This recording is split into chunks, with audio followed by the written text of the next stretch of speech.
সাকিব ভাইয়ের নায়িকা, মান্নার নায়িকা, রুবেলের নায়িকা, সে হিরো আলমের নায়িকা। হিরো আলমের সাথে দুইটি সিনেমা করেছে, একটা হলো বাচ্চাটা কি, একটা হলো আইলেসরা। আমার পাশে যাকে দেখতেছেন সে এক সময়কার সব সুপার ডুপার সিনেমার নায়িকা আমাদের একা বা মান্না, রুবেল, আলেক ভাই, এমন আমির খান ভাই, এমন কোনো ট্রিপল হ্যাট্রিক, হ্যাঁ, ছবি হিট।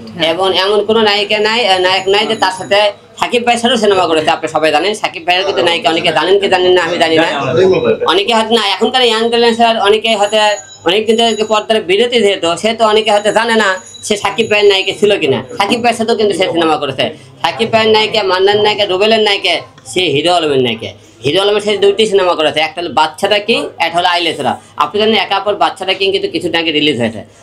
যাই হোক, অনেক কথা বললাম, আমার কথা তো অল টাইম আপনারা শোনেন, যেহেতু আমার নায়িকার পাশে আমরা নায়িকার কিছু কথা শুনি। আসসালামু আলাইকুম, সবাইকে অসংখ্য ধন্যবাদ, অনেক অনেক ভালোবাসা অবিরাম। আর হিরো তো অসুস্থ ছিল, ওর উপরে নাকি হামলা টামলা, আমি হুট করেই চলে এলাম, কারণ আমার সেট লক হয়ে যাওয়ার কারণে সবার সঙ্গে আমি একটু মানে যোগাযোগ করতে পারছি না। তো আমি সে তো দেখলাম আলম অনেক কাহিল হয়ে গেছো, রোগা হয়ে গেছো, খাওয়া দাওয়া ঠিক মতো করো।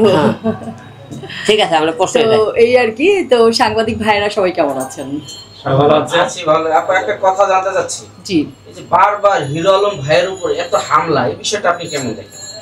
সেটাই, আমাদের দুই ভাই বোনের বা আমাদের দুই বন্ধুর এরকম, আমারও মাঝে মাঝে এরকম হয়, কিন্তু আমি অনেকটা কাটিয়ে উঠেছি। শুরুতে আমার এরকম হতো। তো একটা বিষয় কি, যার কাটি আছে, যার নাম আছে, যাকে দূরে থেকে সবাই ভালোবাসে, তাকে অনেকে জেলাসও করে, যে কারণে কিছু স্লিপিং এনিমি বা শত্রুতা থাকতে পারে, যে কারণে হামলাটা হতে পারে না, হিংসার বশবর্তী হতে পারে বা সামথিং এরকম লাইক দ্যাট। তো আমি যেটা বলবো, সাবধানে থাকতে হবে সবসময়, প্রয়োজনে বডিগার্ড রাখতে হবে। হ্যাঁ, না হলে তো এখন আলমের পজিশনের অনুযায়ী আমার মনে হয় তাই কয়েকদিন পরে পরে এরকম হলে যে একটা দুর্ঘটনার ব্যাপার, মানে কয়েকদিন পরে পরেই অসুস্থ হয়ে পড়ে আছে।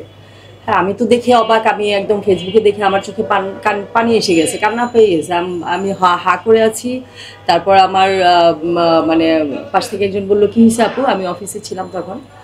তো বললো যে কুইসে আপু হঠাৎ করে ফ্রিজ হয়ে গেছেন। আমি কি না, আলম রে মেরে মেরে এরকম রক্তাক্ত করে দিছে, আমার তো দেখতে যাওয়া উচিত। আমি এই 3-4 দিন আগেই দেখলাম, দেখে তারপরে যে আজকে একটু সময় করে চলে আসলাম আর কি।